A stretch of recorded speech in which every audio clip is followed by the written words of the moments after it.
Hey everyone, this is Pastor Dane Johansson from Agros Reformed Baptist Church in Gilbert, Arizona, coming to you today with another Bible review, this time of the Trinitarian Bible Society's Family Bible, obviously in the Authorized King James Version. I just got this out of the mailbox, so I just opened it just to make sure that it was the right product. So this is literally brand new. I haven't broken it in, I haven't used it at all. So take that for what it's worth. I was sent this complimentary from them for a honest review, as I have in the past been sent from them. So I just wanted to look over some of the features and give you guys an inside look at this. Hopefully it'll be helpful on making a decision whether it's something you want to buy. It's called a Family Bible, but from reviews I've seen, and we'll look into it here in a minute, I mean, this is something you could use just on your own. It's a text-only Bible. Has no references. It's in calfskin leather.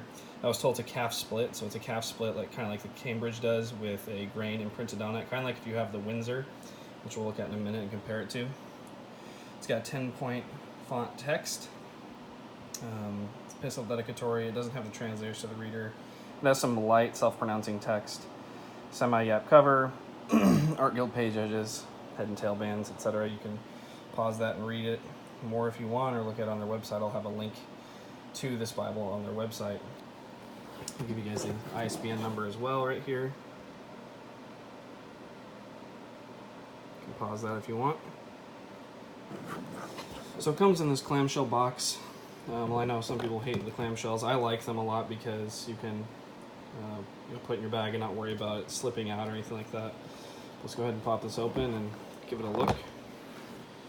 So there's the Bible. You can see the grain is really, really nice. Obviously it's a synthetic grain that's been printed upon the calf split after the calfskin was split, the lower half being used for this Bible, and grain was imprinted on it. But I mean, this feels really nice in the hand. It's still pretty soft. I mean, this is right out of the box. Again, it's still pretty floppy. I know a lot of people are really interested in it being floppy or not. I actually prefer, over the years, having had really floppy, nice calfskin and goatskin Bibles, I prefer now to have it a little bit stiffer, a little bit more substance. I think it usually holds up better. This is a paste down, so it's the cover itself is not tabbed into the book block there like we've seen in some other Bibles, but it is still going to hold up really nice. They always do a good job. I've never seen anybody have trouble here with their Bibles, their TBS Bibles. So again, I mean, it's soft, it's flexible. Not super soft and flexible right out of the box, but it'll soften up in time and use, because we're supposed to use these things, right? But it's got the really beautiful, just kind of traditional spine. These are not raised, but they are tooled, so it has the tooled bands on the sides, and TBS, nice imprinted gold. Let me give you a look at, so if you get the Westminster Reference Bible, whether it's a large print or the regular size or the personal size, it's going to be this kind of calfskin, this is their Textus Receptus, their Greek text, their Greek New Testament that they publish. It's gonna have this kind of grain that's a top grain that's really smooth, really flexible, really nice. It's gonna be that, and I mean, it's hard not to prefer this, but I don't mind calf split at all. In fact, the Cambridge calf splits and the TBS calf splits have been something that I've really enjoyed, and this has softened up a ton. This is the Windsor Text. So this is the Windsor Text. I've done a review on this on my channel, which I'll link below, that you can watch if you'd like. The Windsor Text is really nice, and it's that same kind of calf split. The grain on this is super nice. Here's the back.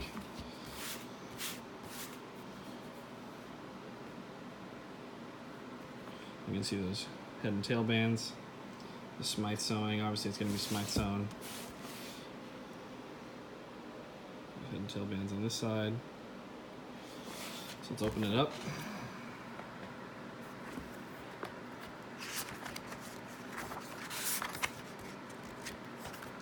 A couple of blank card pages, but see, this isn't even broken in at all, and even just in the first few pages it'll hold up. And do you see how the pressure goes on on there rather than the book block itself. So even though this is not edge lined into the and tabbed into the block, this is still really durable, and it alleviates the pressure and the stress off of the text block itself and puts it right here. So that's really nice. But anyway, you see, this is kind of what they mean by this is their family presentation Bible. So you have your presentation pages. You're going to have family record, husband, wife, all that kind of stuff. Children, marriages, your children and grandchildren's marriages, names of grandchildren, and deaths. So you have all that right there. And again, I just got this out, and it's already laying really flat, really nice. Right out of the box. We're not even into the text itself. So title page. Pretty sure this is the same exact text as if you get the Cambridge large print, just their standard text. I think it only comes in French Morocco, which is like a high quality bonded leather. If you get that, this is the same thing. So the Cambridge large print and this are the same Bible.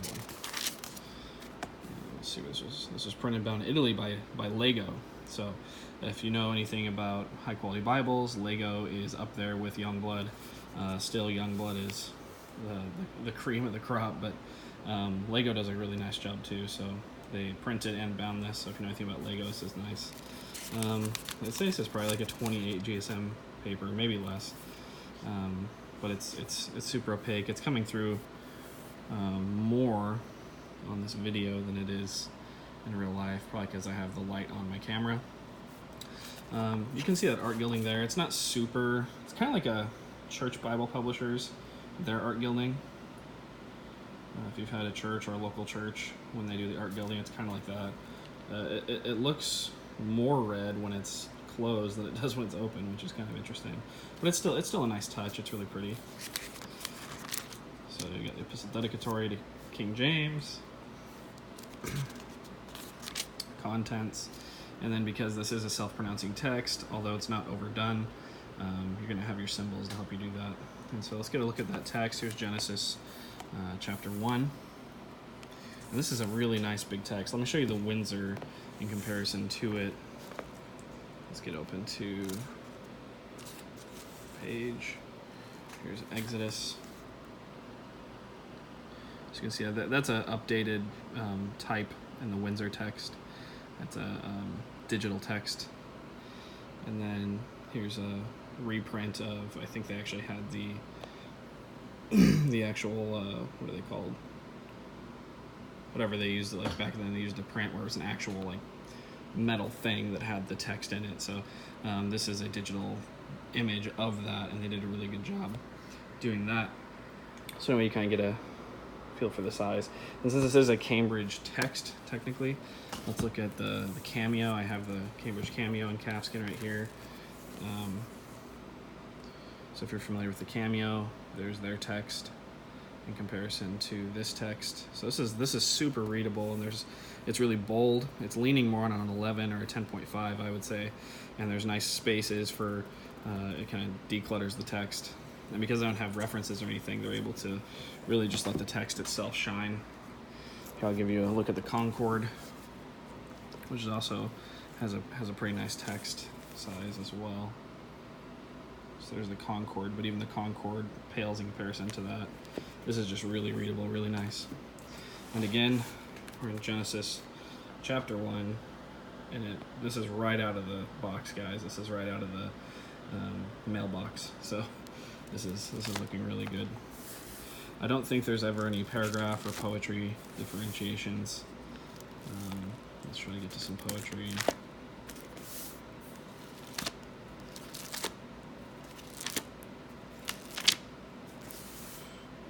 Job, Psalms, it's all the same. Looks like there's a little bit of that cross grain crinkling. Maybe that'll kind of work itself out with time. And this is a black letter text. There's no red letter to it at all. So here, let's get the title page of the New Testament. Here's the New Testament title page. And Matthew chapter 1. And so you can see that there is self-pronouncing text there, but it's not over the top, and it's not, it'll be here with the names, but as far as the rest of the text, it's not too bad at all. I'm not a big fan of self-pronouncing, although having used the KJV more and more, it's definitely growing on me because a lot of editions of the KJV do indeed have it. And this only has one ribbon marker, but I know a lot of people in the Bible community add their own anyway. But it seems like it's a pretty nice ribbon. So, yeah, but it's only one. Like in my Windsor, I added a bunch. I added came with 2, and I added 3, I think. So. Yeah, this text is just beautiful. So if you're a preacher, or you just need a reading Bible or something set on your desk when you need quick reference, if you're on the internet and you need a verse or whatever, I mean, you can also use it for your family during family worship and reading and things. Obviously, I haven't broken this side in at all, so in 1 Corinthians it's popping up a bit, but once I break this in, do the standard break-in, it'll be good to go. So again, there's no red letter, just beautiful, bold, crisp, uncluttered black letter text. So that's really nice. And every book just continues. It doesn't start on some new page. There's Revelation.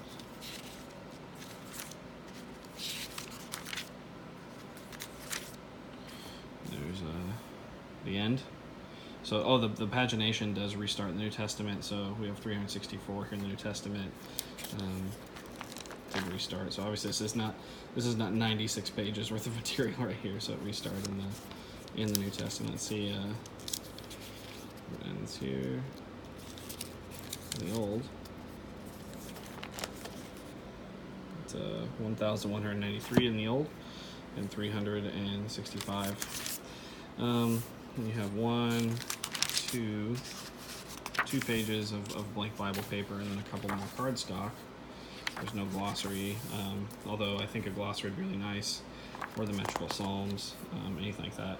I think they should put their TBS glossary in there. I know the glossary is really helpful for some of the archaic terms or terms that have changed meaning in the KJV to now. So anyway, that's the Bible, guys. Really beautiful. I think the price range is something like, see if it's on here, so I'll just butcher it, but I'll also put it in the description below. Doesn't say anything about the price. I think it's like $50-$60. So a really nice price for a really nice Bible, especially if you're a preacher or you just need something to read. It's just easy on the eyes, not for intensive study. Although you could take some little minor notes and symbols and stuff in the margin, but it's not a big margin or a wide margin by anyone's standard. So anyway, guys, this is the Trinitarian Bible Society's Family Bible. Really nice. I highly recommend it. I'm excited to use it myself. Probably preach from it this week. Seeing that the text is just so readable, and those verse numbers are nice and bold, easy to find. So anyway, guys, I'll put all the information in the description below, and you guys can get one if you want. This is a great Bible, and TBS makes a bunch of great stuff, and they're a great ministry, so please support them. Bye, guys.